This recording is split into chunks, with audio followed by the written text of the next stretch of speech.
Bonjour, donc aujourd'hui on est avec Pierre-Henri Morel, le directeur général de la maison Chapoutier. Donc Pierre-Henri nous fait le plaisir de nous recevoir aujourd'hui à la tour carrée qui surplombe toute la colline de l'Ermitage.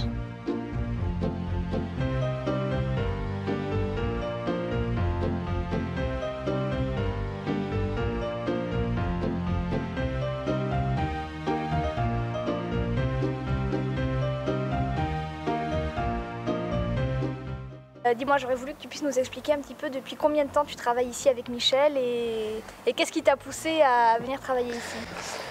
J'ai la chance d'être dans cette maison depuis une dizaine d'années, au milieu de l'Ermitage, comme un endroit en effet magique, un petit coin de paradis. Ce qui m'a poussé à venir ici, moi, c'est la passion du vin. C'est le vin qui m'a amené au commerce, qu'aujourd'hui je suis en charge de la partie commerciale pour la maison. Et cette passion, dans une maison comme celle-ci, avec une personne comme Michel Chapoutier, évidemment, on ne peut que l'épouser immédiatement. La passion, pas Michel.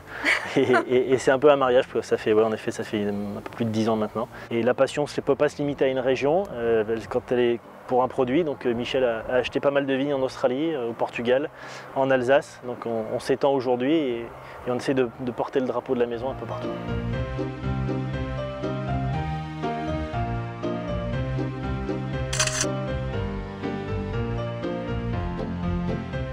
La maison Chapoutier est très connue pour plein de choses, mais aussi pour l'engagement que mit Michel à n'utiliser qu'un seul cépage dans ses vins. D'où vient ce choix et qu'est-ce que vous essayez en fait de faire passer par ce choix-là? Ce qui nous intéresse dans le monocépage, c'est ce qu'on tente de faire sur la plupart des vins qu'on produit, c'est de vous donner la plus belle photo possible d'un terroir.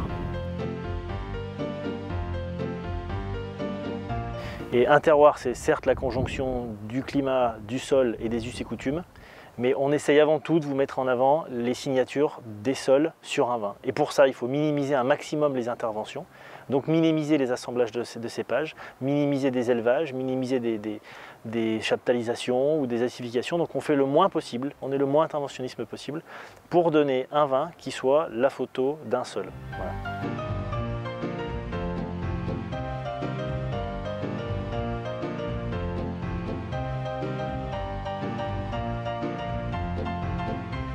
On part du principe que le vin se fait dans la vigne et pas dans la cave.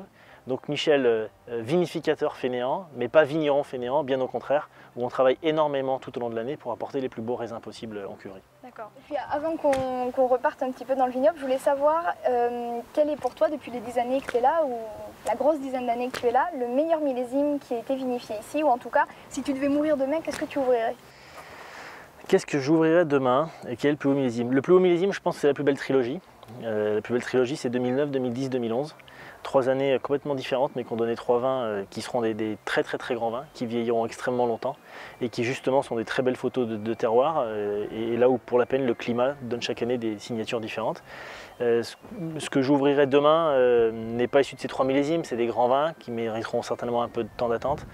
Je pense que j'ouvrirai demain probablement un Ermitage, le Pavillon 2001, qui est un très joli vin et qui aujourd'hui se présente admirablement bien.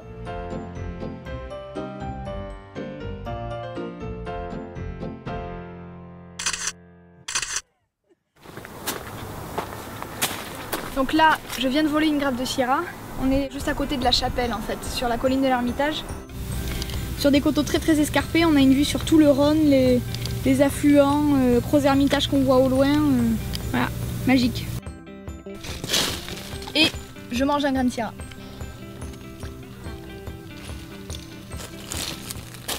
Je me demande comment ils font pour vendanger, parce que chaque fois que je mets le pied par terre, j'ai le pied qui glisse 4 mètres en arrière. Mais on va essayer de remonter.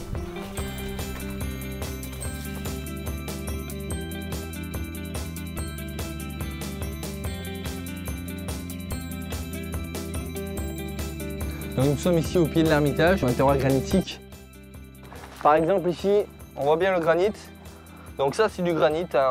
On le voit très bien cette roche effectivement, donc, qui est originaire de l'autre côté du Rhône. C'est toujours du granit aussi sur l'Ermitage. Plus on va monter au sommet de l'Ermitage, plus on sera sur du granit pur, vraiment sur de la roche très pure, donc, qui va donner des vins très minéraux, très tendus, qu'on soit en vin blanc ou comme en vin rouge.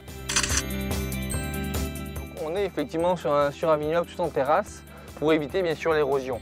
Et le travail en biodynamie également de la maison Chapoutier va bien sûr éviter aussi cette érosion. de par une végétation qui va être présente, qui va maintenir cette terre cultivable sur le vignoble de l'Ermitage.